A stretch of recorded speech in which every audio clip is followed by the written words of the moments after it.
Welcome back, it's Ryzen, and today I wanted to bring you guys a video on Jinsung Ha. In a recent video I made ranking every arc in this series, I ended up ranking the last station arc at the bottom, and one of the criticisms that I had was the relationship between Bomb and Jinsung Ha, and how it seemed very forced. And after rewatching that video and listening to just how much of a complete tiddlywink I sounded like, I really disagree with that opinion that I once held. And while it may seem that way on the surface, there definitely was foreshadowing to back it up, and XIU's exploration into their relationship was necessary in order to give Bomb motivation to act against Jihad's army rather than simply running away, and also to further his development as a character, building upon the major character points seen in the Hidden Floor arc. So this video is going to be a Jinsung Ha redemption video. I'm going to go over some of Jinsung Ha's background, analyze some of the concepts and themes that he represents as a character, and of course connecting it all to Bomb. And as you've probably guessed by now, I'll also be explaining why I think he must die. Real quickly before I get into it, if at any point throughout this video you're enjoying it, please be sure to leave a like, as it really does help support the channel. And additionally, please leave a comment with video ideas, your own theories, or whatever you want, I guess. So with all that out of the way, let's get right into the discussion. So who is Jinsung Ha? He is the grandson of both Ha Yurin, the head of the Ha family, and Ari Han, the head of the Ari family, which actually makes him the descendant of two of the family heads, which is actually insane. Characters like this, while few in number, always tend to catch my attention, and I really do hope that we get to see somebody using multiple family-specific techniques belonging to different families. That would just be sick. But anyways, Jinsung Ha met a girl and fell in love with her, but this girl was unfortunately sold off to a branch of the Ha family, losing her freedom. Freedom is a key word here because Jinsung Ha's entire character really is built around the concept of freedom, and the way SIU explains what it means to be free through Jinsung is really well done, and I'll be touching up on that throughout this video. But anyways, after Jinsung learns of his girl getting sold off, dude goes absolutely mental. He ends up annihilating the entire branch of the Ha family that she was sold to. Holy crap, dude massacred thousands for a chick that looks like an elongated version of Rachel. Like, bro, what are you thinking? Imagine being down so horrendous that you commit mass murder on your own family for a Walmart brand Rachel. Like, bro, count your blessings and go get yourself one of those low-po Bia chicks, you know what I'm saying? Those are bad as hell. Anyways, so after Jinsung Ha murders everyone, his girl actually ends up dying, and he joins Fug, resolving to topple Jihad and the 10 families. So what does he do next after that? Well, we don't know the full timeline of his life or anything, but sometime after his girl gets clapped and before he meets Bomb, he ends up training Karaka.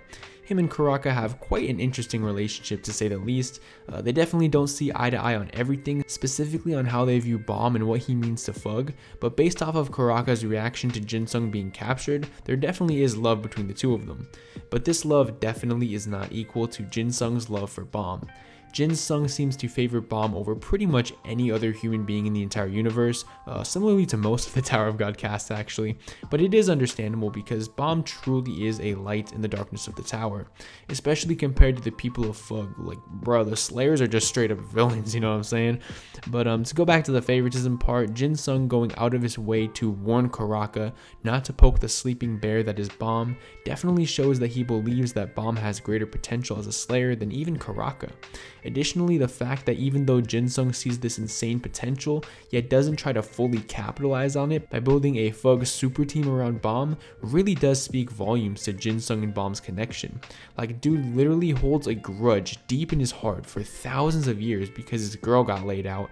Then he meets an irregular who has what is pretty much the greatest potential in the history of the tower. Then he's like, nah, I'm gonna just let him wander around with subpar teammates because I care about his feelings. Like, dude, people don't talk about how Jinsung really put aside so much personal hatred and desire just because he wanted Bomb to have that extra freedom. And I believe that this set up his capture and Bomb's subsequent motivations perfectly.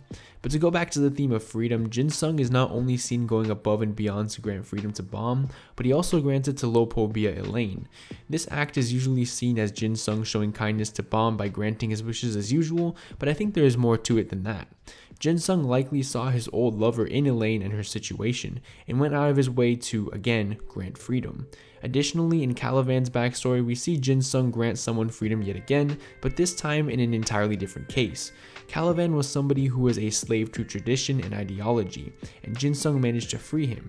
Not through any worldly methods like power, which he used to make Bomb's situation better, or money, like he used to free Elaine, but he freed him by sharing his emotions and ideas.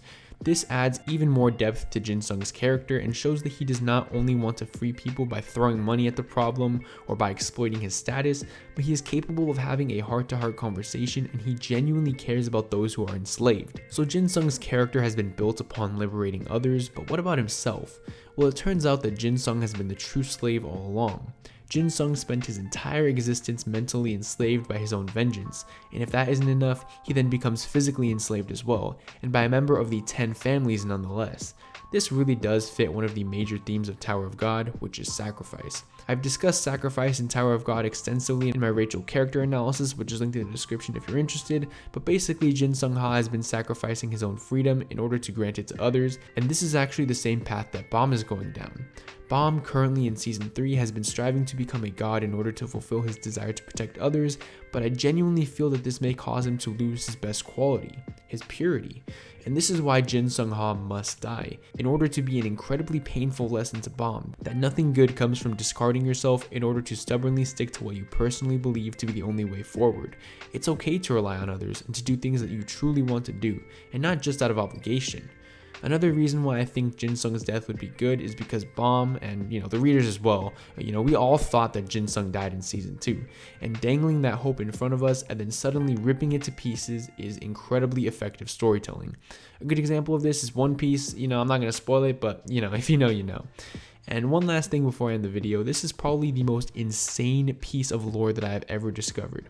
If you take Jinsung's name and convert it to numbers, it is 10, 9, 14, 19, 21, 14, 7. Add those numbers up and you have 94. Bam's name is the 25th Bam, and he has a lot of power, so we have to take 94 to the 25th power. But Bam's name actually directly translates to night, which is the inverse of day, so we get 94 to the negative 25th power, and convert that to a percentage, and we have 0.000000000 One eternity later. 004%. Do you recognize that number? It's actually the chances of you being seen with a female. So yeah, that's about it. I just wanted to break down Jinsung Ha's character and why he is so well written, and I wanted to do it to make up for the fact that I judged his character unfairly in my tier list video. But before I end though, I wanted to truly thank everybody from the bottom of my heart. The support on this channel has been insane the past few days. My last 2 videos have both surpassed 1,000 views, and we even managed to surpass 300 subscribers, and I'm eternally grateful. And I thought of setting a sub goal to 400 by the end of the month, but then I got scared and I was like, oh, but what if I don't hit it? But then I realized, bro, when have I ever been scared to set goals and assert my ambitions? So you know what? Let's hit 400 subscribers by the end of the month. That would be truly amazing. Anyways, if you've made it this far, consider liking the video and checking out my other Tower of God content. It's linked in the description. I've got theories and character analysis and all that stuff. That's about it. See you guys in my next Tower of God video. Peace out.